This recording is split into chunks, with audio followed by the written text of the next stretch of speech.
Well, good morning and welcome to hsa-bc's webinar, Burnout and Overwhelm, Leadership Tools for Staff Wellness During the Coronavirus Crisis. My name is Sarah Kift and I'm your host for today. I've worked in the frontline nonprofit sector for over 15 years, including in Vancouver's downtown east side at Carnegie Community Centre, and I develop and host webinars for hsa-bc as well as instruct mental health first aid and produce podcasts for mental health organizations here in Vancouver. So when you're using the question section, that's me who you'll be chatting to. And I'll do my best to share your questions and comments with Amanda as they come up. Amanda Thiessen is our instructor today. I just want to say it's a stressful time for so many of us, as well as those we provide services to. And so I just want to say thank you for taking the time to join us today. And hopefully the content we provide will help you to lead well and with courage in the midst of this crisis. The situation is changing rapidly, and we really welcome your input as we discuss things today, as well as your stories, ideas, and questions. All right, so we're going to do a quick poll here. This is just to tell us what you're doing right now, where you're coming from. It kind of helps our instructor to, tailor the content a little bit. So if you can just pick what your current role is in your organization. Obviously in frontline work, I know that I've had many different roles. So if you choose other, please type that in. And simultaneously, you might be doing all of the above. But we just want you to pick one today. So just take a minute to do that. We've got directors on the line. That's wonderful. Some managers. So I'm going to share this with everybody. A nice spread here. Great to see lots of managers and supervisors on the line today. Amanda and I were talking about the extra level of existential responsibility in terms of program delivery that you guys carry. We'll be talking a bit about that today. Great to see support staff, outreach staff, and chaplains. We got some chaplains here today. That's excellent. Good to see you all on the line. All right, now I get to the best part, and that is to introduce Amanda to you. She's your instructor for today. So Amanda Thiessen specializes in helping individuals and organizations manage workplace stressors and make positive changes. As a stress strategist, Amanda works with individuals through the process of inquiry to support people in gaining clarity and finding solutions to challenges. And she offers a range of workshops to organizations to facilitate the creation of safe, supportive, and positive work environments. And Amanda's really skilled and has a lot of lived experience in this area. She's worked for over 15 years in the nonprofit world, and she has firsthand knowledge of the kinds of experiences that exemplify frontline capacity, including areas of addiction, victim services, mental health, and developmental disabilities. Amanda, it's wonderful to have you on the line today. Thanks for being here. Thanks, Sarah. It's lovely to be here, and I just want to say welcome to everybody. Yeah, so there's a few things that I want to talk to you guys about today. One of the first things I want to do is normalize, because I think that it's pretty important to do that. I also want to knowledge share, so this isn't just about what I have to say, but I also will ask questions, and I want you to feel free to respond to those questions, to ask your own questions, to comment. Sarah's going to be your voice today. She'll be reading stuff out because I think, it's a difficult time, and the role of being frontline and being at a higher risk of COVID with all the other stuff everybody else is experiencing is especially difficult. So I just want to put those two things out there. The other thing is that the webinar is supposed to go from 10 to 11:30. But it's actually going to go from 10 to 11. So if you have questions, just ask them right away. Okay, let's go here. So one of my first things I would like to know from you is, what are you hoping to know at the end of this webinar that you don't know now? What is something that you want to take away with you? And you can type it in and Sarah can read it as it comes. Mm-hmm. Okay, normalizing your experience. So I think it's important to say that we're all scared, that this is hard, right? And that we're orienting towards a future where we don't know what's going to happen. And that's part of what creates anxiety and stress individually and also systemically, like in the organizational system. There's lots of responses to that because there's a physiology that goes along with stress and there's a physiology that goes along with overwhelm. So every kind of response is normal and it's corresponding to a real threat. So if people are in full panic mode, I know I've been there, or if you're totally shutting down, or if you're seeing that in your staff, those are all normal responses. And someone's asking about, well, a few people are interested in knowing how to support staff who are numbed out to what's happening, and also tips around bringing on new staff when it's uncertain and job descriptions are not typical and everybody's in emergency mode, and strategies for helping exhausted, anxious frontline staff. Yeah. Okay. Yes. So great. We're going to deal with all that stuff and talk about all that stuff. Bringing in new staff, I can talk about that specifically as we kind of go. It's not going to be that much different because what we're talking about is sort of psychological support, right? Like there's the so there's the part where you're doing the hiring, doing the orientation, the doing part, right? But then there's also the part where you want to provide enough support and enough connection for the person where they feel like they can do their job, right? And do it to some degree of success. That term success is kind of different right now because of the circumstances, right? And also because of the kind of work, like human resources work, human services work is like that. Yeah, and just a couple more great things here. How to talk to staff and ask for what they need in a way that they will tell you.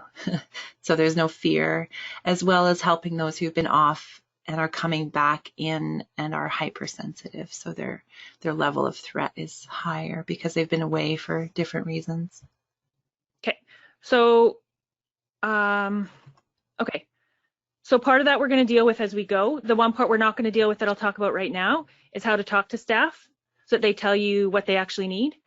So part of that is trust building, right? So there's a lot of fear around losing jobs, around getting infected, around of programs not getting the funding they need, right? There's lots of fear around that stuff. So I think part of building trust is being authentic. I'll talk later on about this, but I'm just going to mention it right now. So part of what happens within organizations when, when there's a crisis is that it creates a culture of anxiety in the workplace. So people are scared, right? People are scared and it goes from one person to the other and it kind of infiltrates the whole place.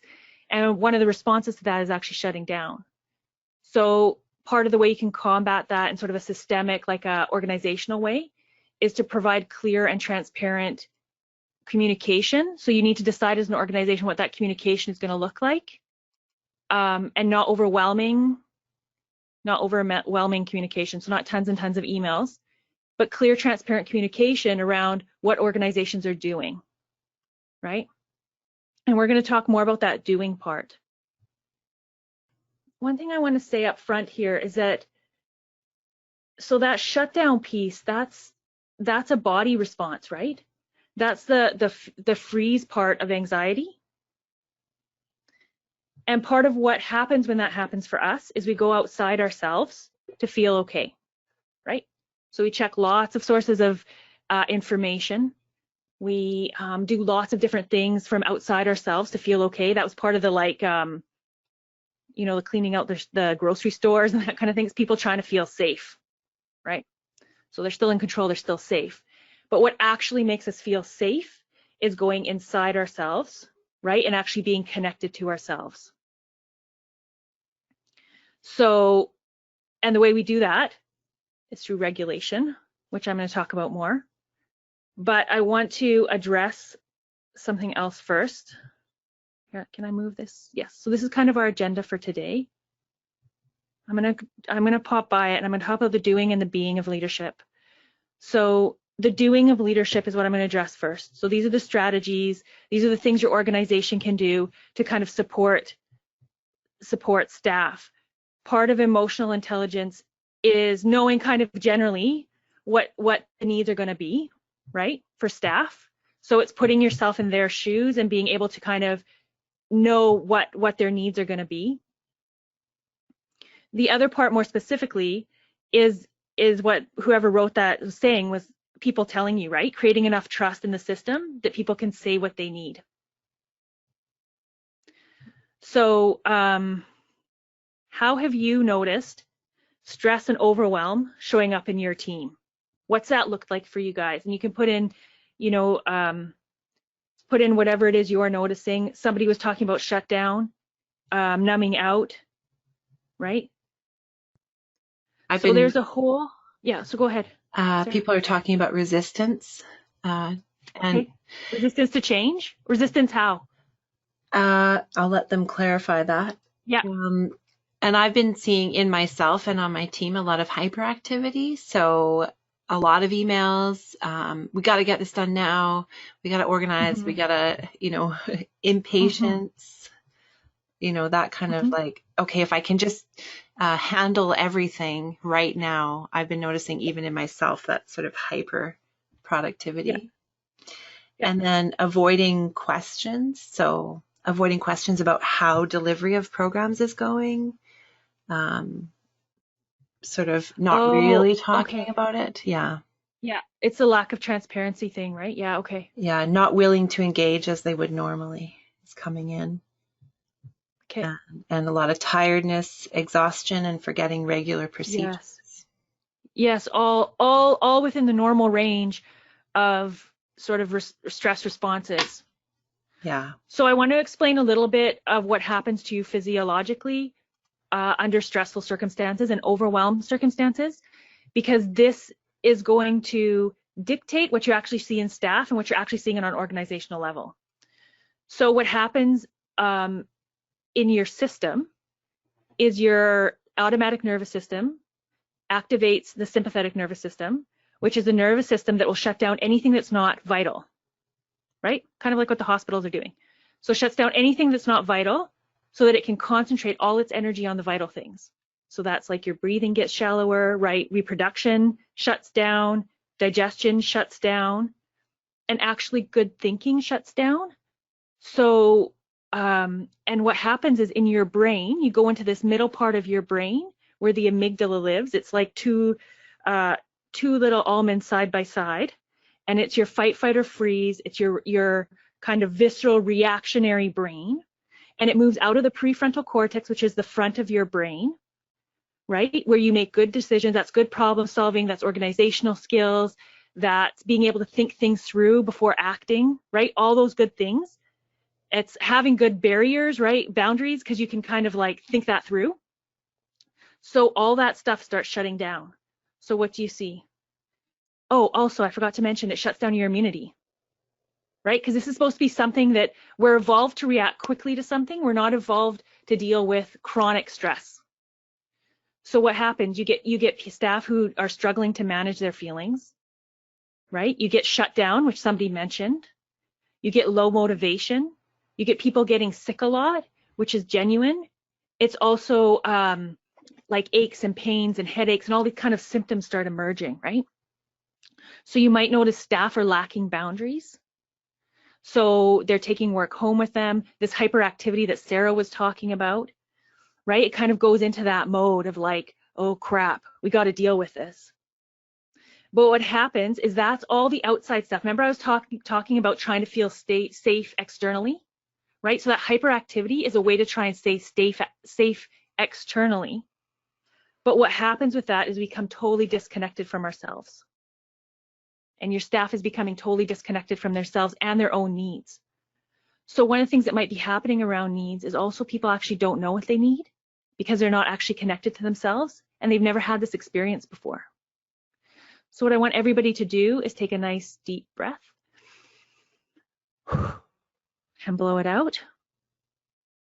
Because what you're trying to do is activate your vagus nerve, which activates your parasympathetic nervous system, which puts the brakes on the sympathetic nervous system, so that now you're starting to reactivate your calm, your relaxed system.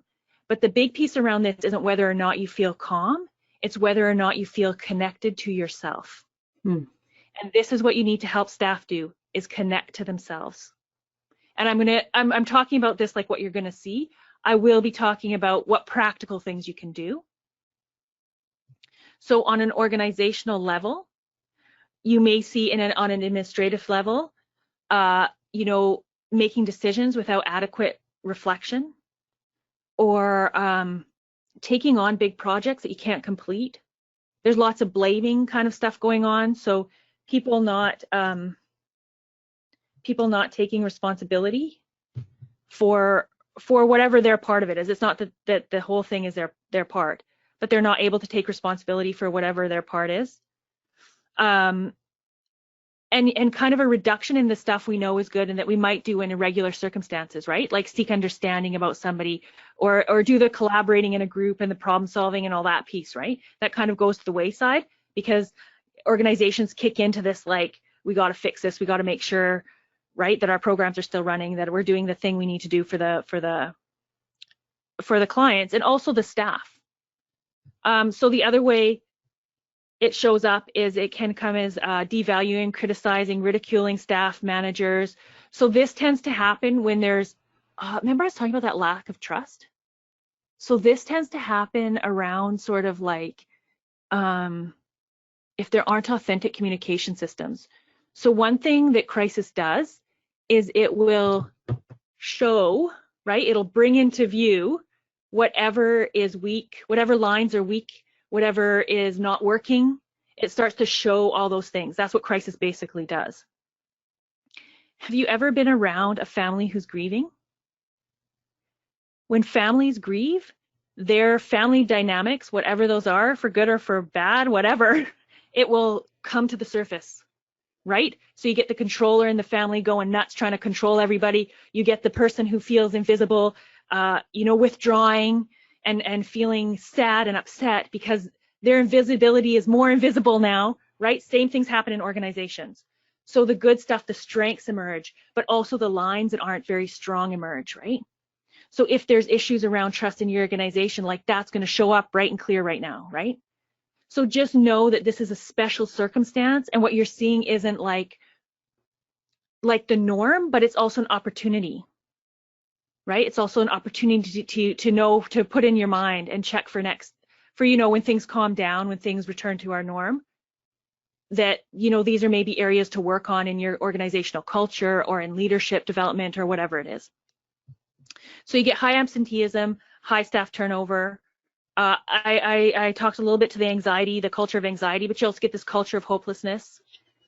So one of the suggestions around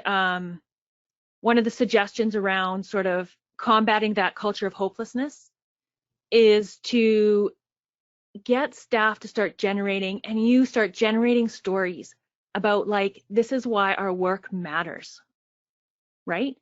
Set an expectation of like, what should good work, and I'm putting hand quotes, I know you can't see that, but what does good work look like right now, right? So that people can have hope, so they don't feel totally hopeless and like they've lost their way. I think that's such a big part of doing this work, and it's especially important now. So I'm wondering for you guys, what have been some of your approaches? This is kind of the knowledge generating piece. What have been your approaches so far to building up your staff resiliency? And just go ahead and type that in. I'm going to go to the next slide here. Hang on, is it going there, Sarah? There we go. Yeah. So I didn't put these in a very pretty order. I'm very sorry for that. But here are some really practical things. So remember, we're talking about the doing part of leadership, right? So here's some really practical things. We know that people are more resilient when they have a community around them. We know that there's certain types of relationships that make people more resilient. So for example, having mentors makes people more resilient. So one of the things you can do is people who are in administrative roles or people who've been in the field a long time, can buddy up with people who are maybe new. Somebody was talking about onboarding people to people who are new, to kind of mentor them a little bit and act as kind of this emotional check-in system. The thing that's really difficult about right now is that what we have is people, everybody, right, has these nervous systems that are responding to crisis. So we're all in this fight or flight. We're in the back of our brains, right? We're all in this fight or flight mode. And then so we're already not feeling safe, yeah?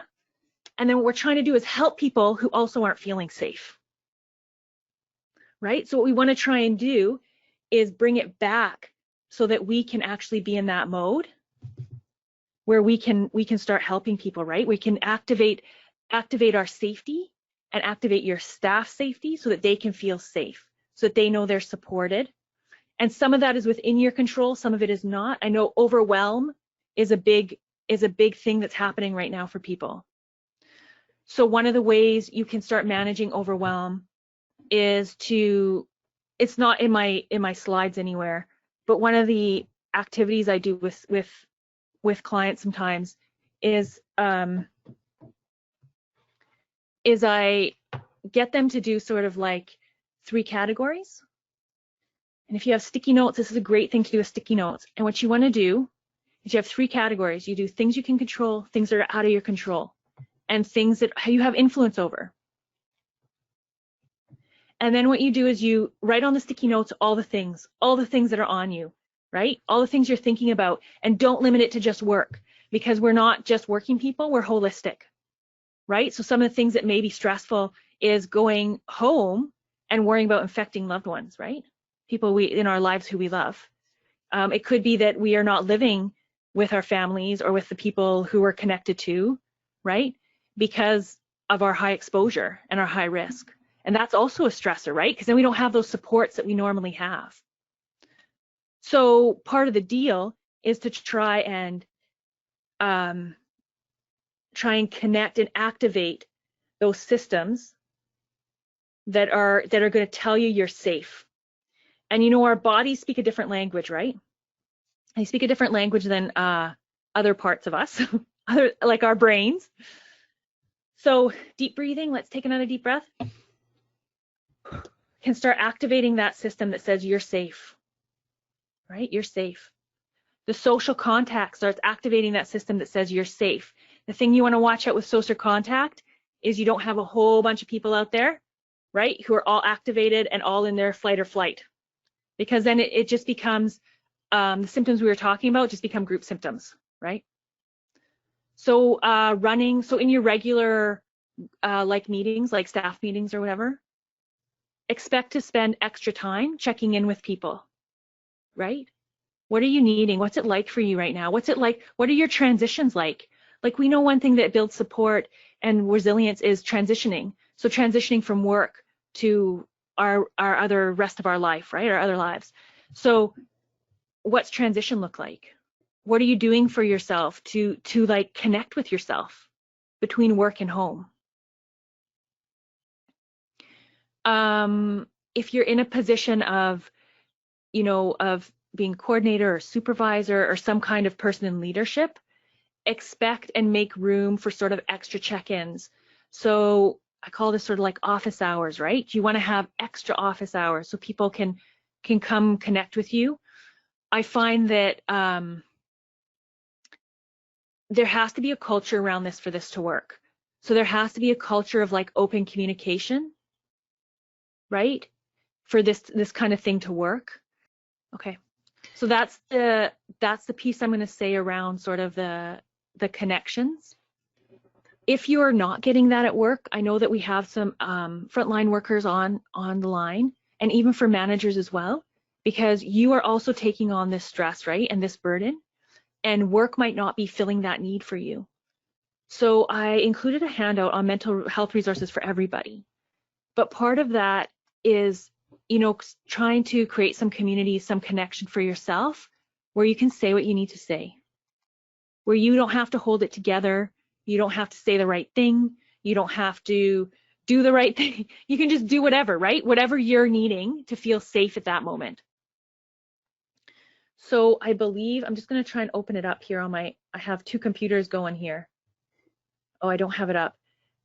For that handout, I believe there's some resources, like online resources on there, that it will allow you to be part of communities, right?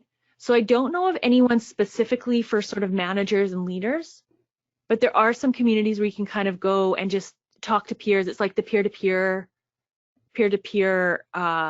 support that goes on, right? And actually, Amanda, there's two things that have come up recently. One is that I will find this link and type it in, but yes, there's free trauma and stress counseling put on by the Mental Health Commission of Canada for frontline workers right now. Yeah. It's a portal, and it's free. And then the other one is there's a couple of courses that are being offered for free by the Mental Health Commission of Canada for frontline workers around stress and coping, and they're just online resources, which I think come with some community chat portions. Thank you. I will. Thank you for who put that out there. That's great. Yeah. I know also there's a whole bunch on that list. Like I wrote it all out for you guys, but there's also the BC Psychology Association is giving half-an-hour sessions to anyone who needs it, anyone who's affected by COVID. Also using your benefits, right? If you get covered for some kind of counseling or something, to use those benefits, I think it's really important. Yeah. Some of this stuff though, so I call these de-stressing conversations, and then some of the stuff that just needs to happen is anybody, like no matter where you sit kind of within the organization, having a place you can go to say like, this is how I'm doing, right? They're de-stressing conversations. So actually talking about it and connecting, we're evolved to connect, we're evolved to live in groups, we have social brains, right? It can activate those nervous systems that allow us to relax more, that allow us to reconnect with ourselves, right? So Amanda, I'm going to bring up a tough question, which I know you can handle. Yeah. And that is, our staff are complaining that they're so sick of people asking how they are. It almost seems like a cliche now. So what else can we do? Can you talk about that? Because I think there's definitely some wiggle room there. So this is what I would do. I'd ask your staff, like, okay, so I don't know the situation. I'm trying to imagine it. What I do with clients is I get them to paint me a picture.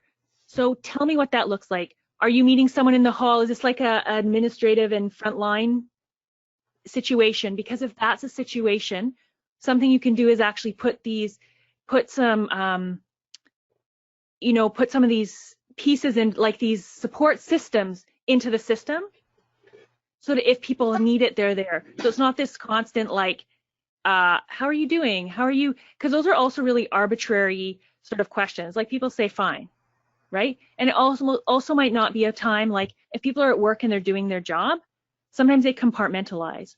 So because we're all going through this, like we're all having a similar nervous system reaction, right? I don't like to say we're all going through this together or like the same, because we're not. It's different for different people, and yeah. But we're having a similar reaction with our nervous systems, right? So when you say, how are you doing?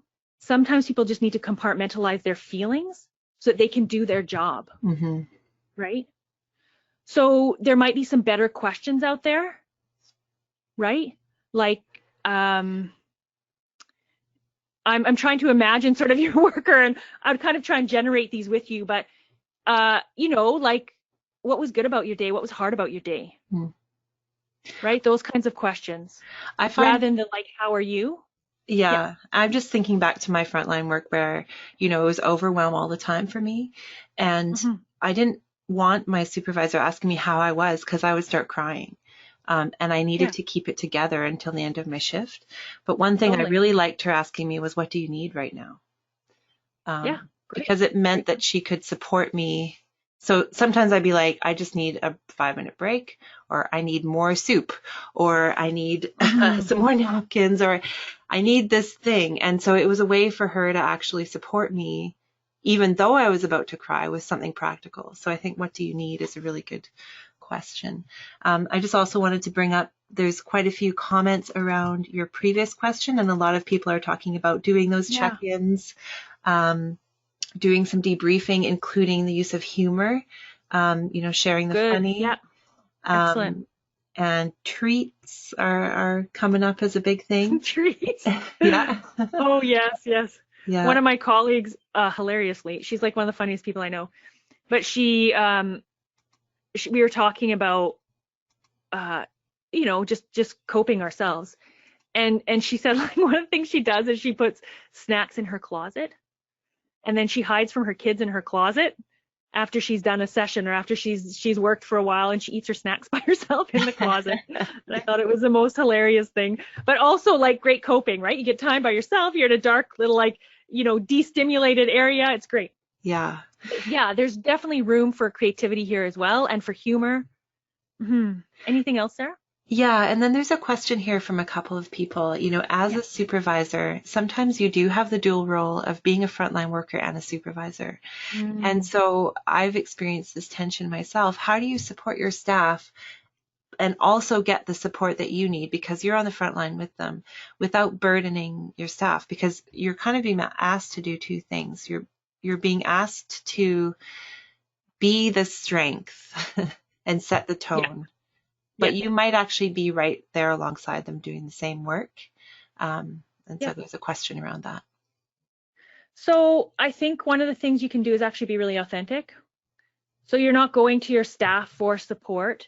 So you might want to see a counselor regularly online, talk to one of your supervisors.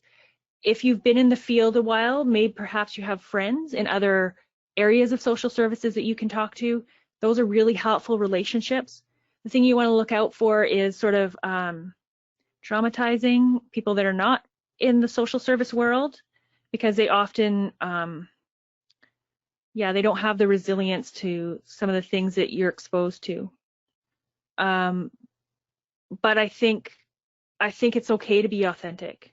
It's okay to say, like, yeah, I'm struggling too. We're in this together, right?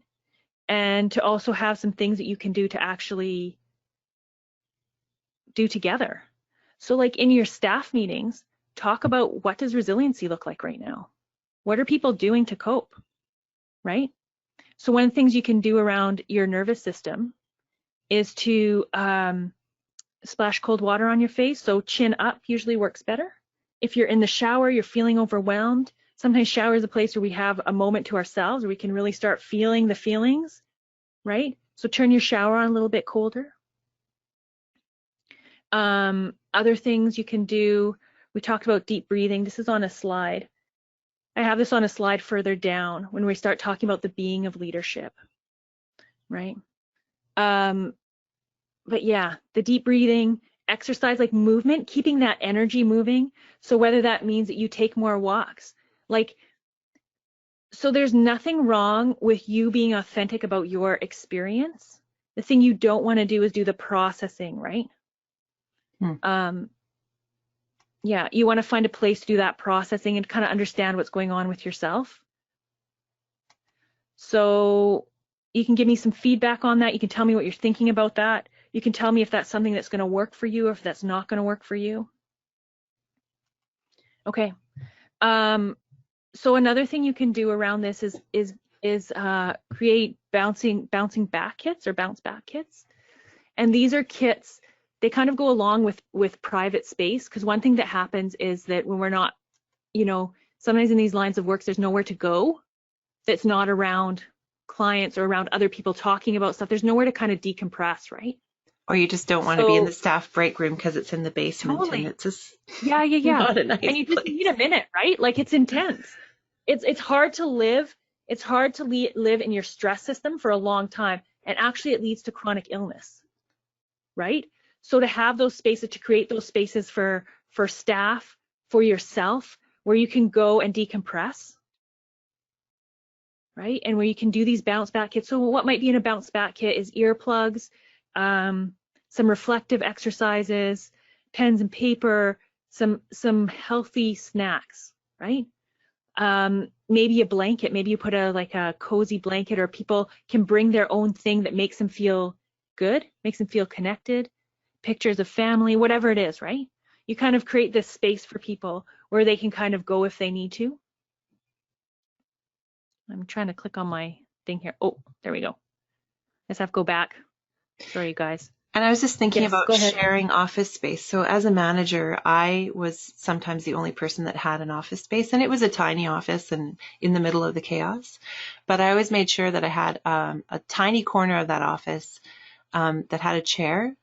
And if my staff were overwhelmed, I would invite them to use my space. You know, it meant a sacrifice for me to step out of the space so they could be in there, but I absolutely made it possible for them to come and sit in that chair and just take 5 minutes using my office space. Thanks, Sarah. Yeah, totally. So let's all take a deep breath. How are you guys doing with this? Where is this sitting with you? Is this adding to your overwhelm? Is this helpful? This is the doing part of leadership. So this can feel like part of the overwhelm, like, oh crap, now there's more I have to do, right? So I want you to check in with that. And it's okay if this all feels far-fetched for you right now, that's okay, right? Or if maybe there's one or two things that are coming up for you that feel doable, start with those things. One of the really easy things you can do is print off that resource list, post it somewhere, give it to staff, right? So that they have somewhere they can go outside of work. Because the other thing that can happen too is you are a human, right? Like you as a manager or a coordinator or supervisor, you are a human, right? And staff can also seek support outside of you. And it's important for them to know that, right? And it's important for them to use those, reuse those resources.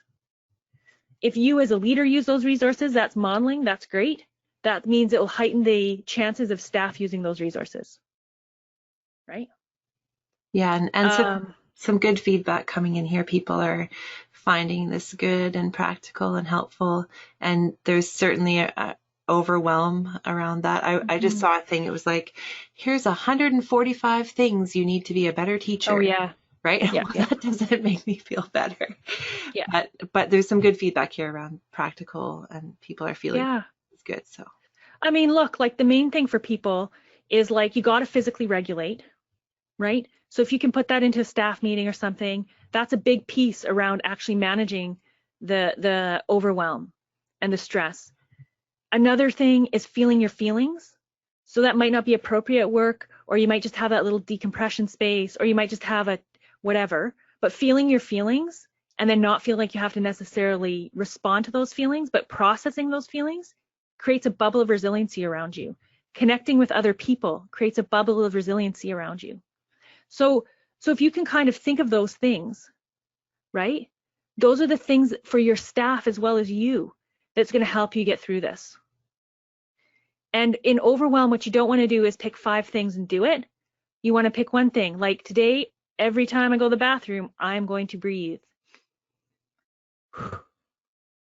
Right? And try and kick in that vagus nerve, right? The last thing I want to say, I'm not going to go into this unless we have time at the very end, but there is a staff capacity scenario planning document for you.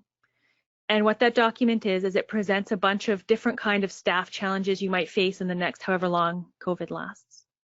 And to kind of work through that as a group, one of the really good things you can do is create a committee that will help put some of these things in place in your organization.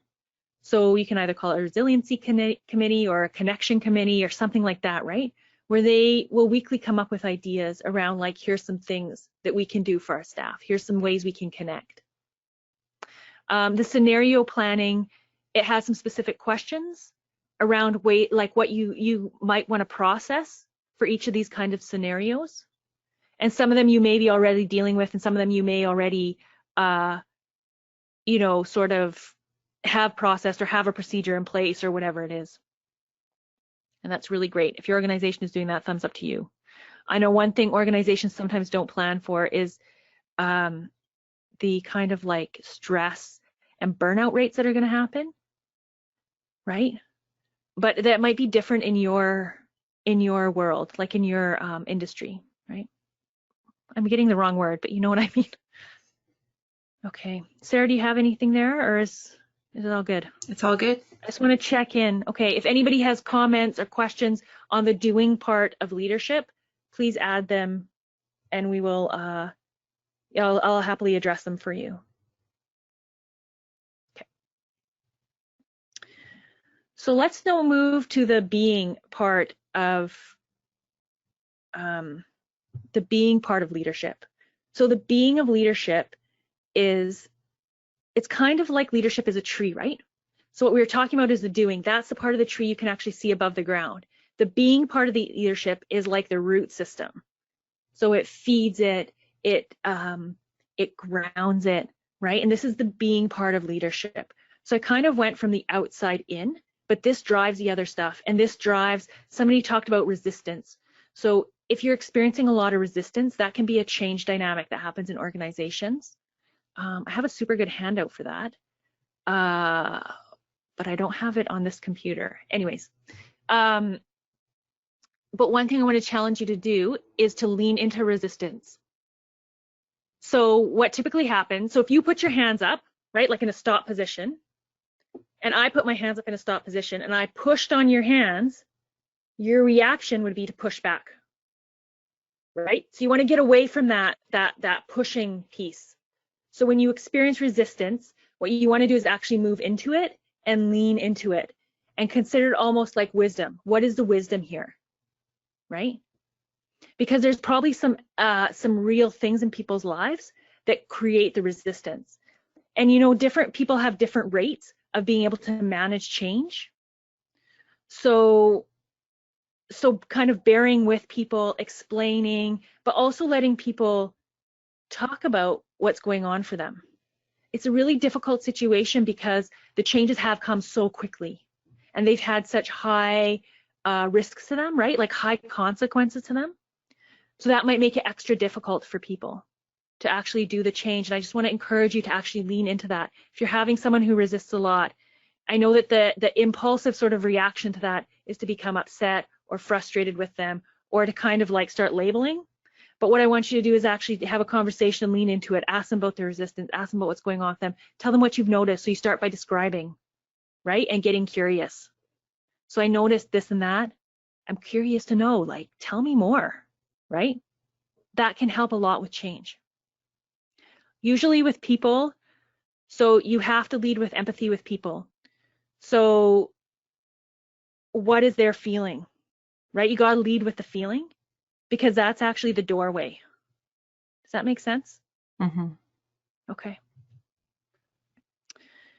I mean, the example we've been hearing a lot from managers and stuff is that they're having a hard time with compliance because either their clients or some staff just don't seem to care about the precautions or whatever.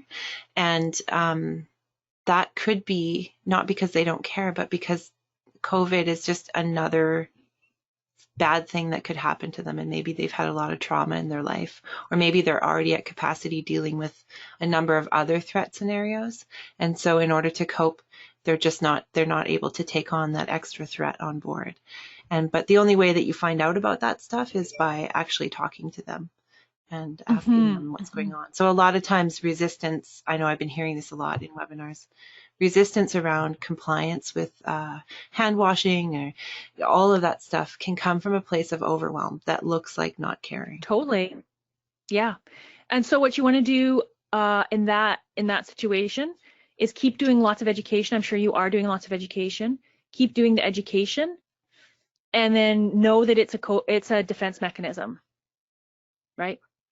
So model what you want to see, affirm people who are doing what you want to do, right? You start using all those like strategies kind of thing and you can talk to the person about it too and see what's going on for them, but know that there's also a process in place, right? There's a process for people around this stuff. Okay, so with the big thing around this is if you're in a supervisor position, if you're in a outreach position and you are a leader within your community, it's the same deal. So anytime you're in a position of leadership, you are in charge of the emotional tone. You are the North Star. So the North Star is something that sailors used to use to know which direction to go, right? And to orient themselves. So leadership is interesting, yeah, because we can be handed that position, right? But it doesn't always, how do I say? So leadership isn't necessarily who has the title. You know what I'm saying? So people will orient to whoever the leader is, whoever's in that position of power. So whether that's within the community, whether that's you because of your role, sometimes roles do bring that piece with them, right? The leadership piece. But you are in charge of the emotional tone of what's going on. So the big thing in that is it's not to not feel what you're feeling. It's not to feel bad about what you're feeling or the way you're responding, right? It's to be authentic, right? And to know how to make yourself feel safe so that you can make other people feel safe. And what you actually want to do is stay connected to yourself, because that will help your staff stay connected to themselves, right? So what are you already doing? You can think about this. You can type it in if you feel like it'll be helpful to other people, which I'm sure it will be. Type in, what are you already doing? If you're in a management position, what are you doing to be okay? What are you doing to kind of process some of your own stuff around this? And how have you noticed that shows up in your workplace? Have you noticed a relationship there? Okay. Here's some things you can do. We already talked about this. One of the big pieces you can do for staff is to normalize it. So even when we were talking about resistance, to normalize resistance and to say, like, listen to the person, listen to what they're saying and say, I get that. I get why you don't think this is important, right? You lead with empathy and you normalize the behavior, because that's where you get traction, and that's where you can create movement and change. And I know the kind of reflex impulse is to become frustrated or upset or have these really like sort of, depending on who you are, how you process it, you may have more of a conflictual conversation. But the way you actually get people to change is through the connection piece, right? Through the emotion and the empathy and that kind of piece, while also having, it doesn't mean you don't have any standards or boundaries or a framework, because you have to, right? There's limits to your program, there's limits to you as a person. So it's okay to have those and to also hold on to the empathy piece. This can be a really challenge for people. So there's different kinds of leadership, and they go under different names. And I'm just gonna say kind of like the broad strokes of them. So there's many within these, but there's sort of the authoritative kind of leadership, right? This is like where you tell someone and they expect the behavior. There's the democratic, where you do a lot of the conversation, but you still make the decision, right? And then there's sort of the laissez-faire, or like permissive leadership style, where you kind of let people do whatever, because it can be beneficial. So there's no like, some of them can be more beneficial than others in certain circumstances. So it's not like a clear-cut, this is better than that. The thing with the authoritarian form, though, is it's rarely used, because what happens is it's effective in the short term, but not in the long term, right? So you want to do that processing with people, that training for people, all that kind of piece. So helping your staff regulate is a huge piece. We talked about deep breathing, cold water. We talked about getting movement into your day. For me and my, like, I'm working from home, so my risk isn't as high, but I make a conscious effort to keep moving throughout my day. So I go for a walk in the morning, I bike ride with my daughter in the afternoon, I get up in between things and I move my body, I stretch it out. Sometimes, there's just a lot of hard stuff going on right now for a lot of people. And so sometimes, for me, what that transition looks like is that I close my computer, I stretch, and I compartmentalize until I can actually deal with it. So I make a promise to myself that when my kiddo's in bed, I'm actually going to go for a walk by myself. I do a lot of journaling. I'm going to journal. I'm going to process what's actually happening for me, right? And kind of be honoring those feelings that are happening. And to know that this is a hard situation, right? Sorry, go ahead, Sarah. Sorry, someone's just wanting to, can you very briefly talk about the cold water effect, like why that helps? Oh, yeah. So, the, like what I know about it is it activates the vagus nervous system, or the vagus nerve, sorry. And I think it has to do with, so have you ever seen this research? So there's some really cool Norwegian research where they show where the heat in the body is. So based on your emotion, you actually have different heat in your body. So when you're really stressed, what happens is the energy, the heat of your body goes into your chest, right? You may notice really cold feet or cold hands and into your face. So that's why people, they can get red, or they can get, heightened kind of reactions. They get red cheeks or red necks, right? So when you splash the water on, you're changing that temperature flow, and it activates a different system. So the other thing you can do is you can push on your arms. So squeeze your arms, right? Squeeze your arms up and down. I'm doing it here at my desk. You can push on your head. So put one hand on your forehead, the other hand on the back of your head, and squeeze your head. You can rub the sides of your neck. This all activates your body to know it's safe. And that's what you're trying to do, and you're trying to connect with yourself. So if you have a moment, like, feel that. Feel what that's like for your head. What does that feel like on your head? Is it hot? Is it cold? Is it soft? Is it hard? Are you noticing the hardness of your skull? Like what, right? Like, try and connect with yourself. Because in crisis, we lose ourselves over and over and over and over. This is important for your staff too. So, if you have a resilience committee or a connection committee, or you're doing this yourself, in every meeting, try to do something where you're building up that safety in people's nervous systems, right? So do some kind of practice where you're actually building that up. Do a meditation practice, do a physical, calming your nervous system practice down. One of the things that can help, so I was talking earlier about, what time is it here? Oh, we only have 5 minutes. Okay. I'm going to summarize. I'm going to stop what I'm saying and summarize because I have to leave at 11.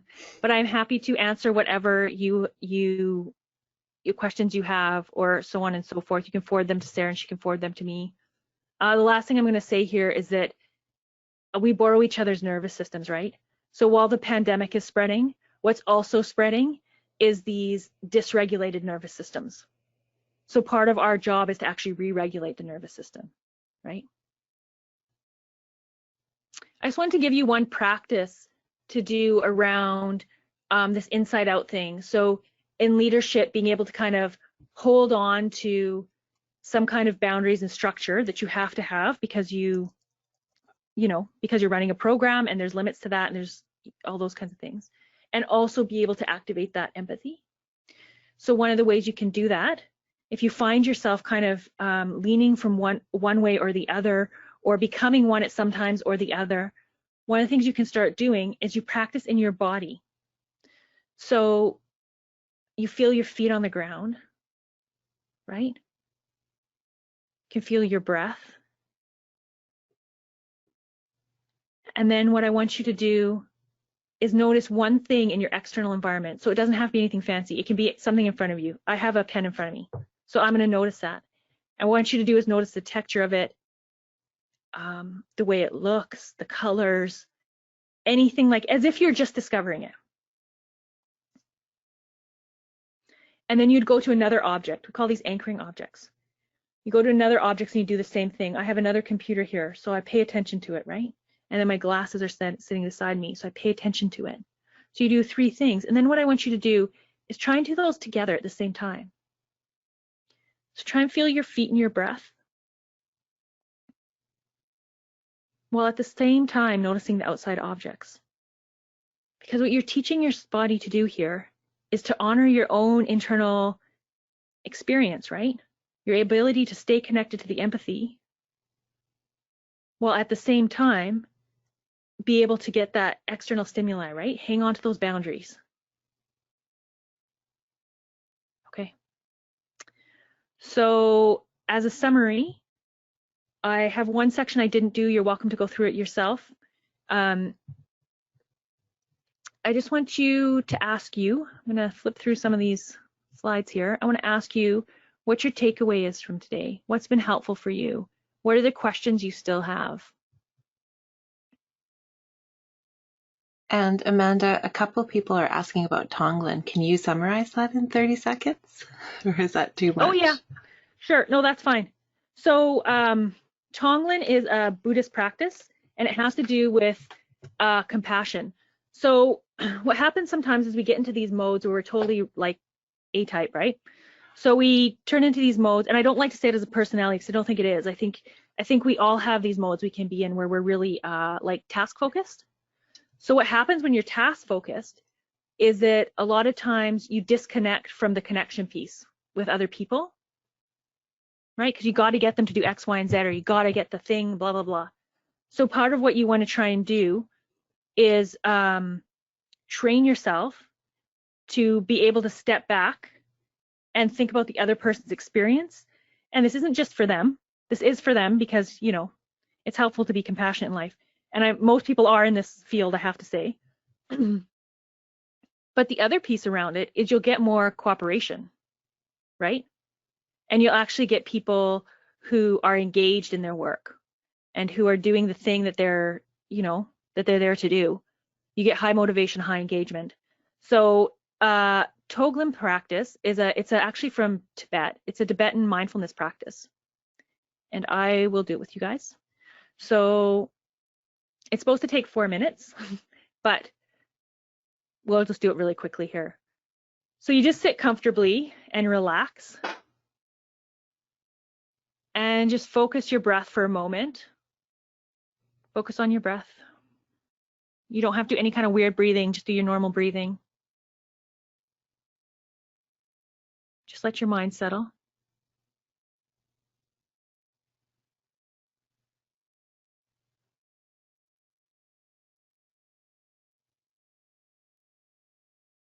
You can notice your mind. Where's your mind at?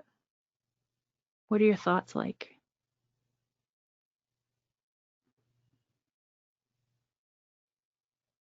Just do a quick body scan from your feet up, feeling different parts of your body. Feel your legs. Feel the chair. Notice any tension kind of in there. Then when you feel connected and you feel centered, just bring up a person in your mind who's experiencing challenges right now. Maybe it's your own self, right? Practice a little self-compassion. Maybe it's someone else. Maybe it's someone you're really struggling with.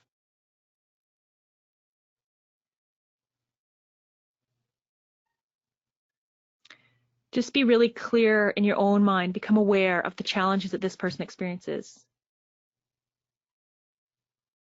and how it must feel for this person who's experiencing these challenges.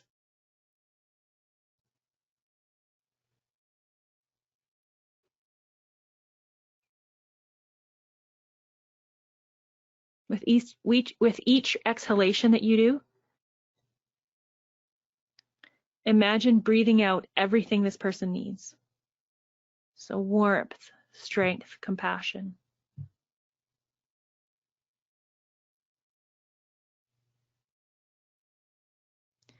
So you breathe out everything that is positive and imagine it entering the other person.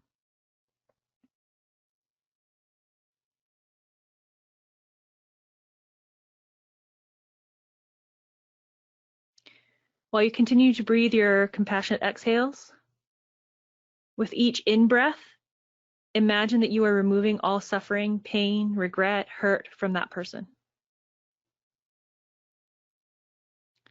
But you have to be careful you're not taking it on, right? So this doesn't become your burden. You're just removing his or her pain.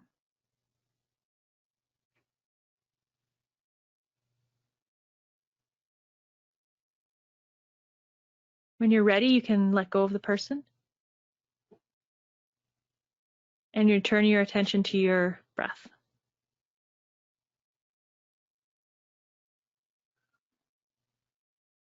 Then whenever you're ready, you can just let go of the practice.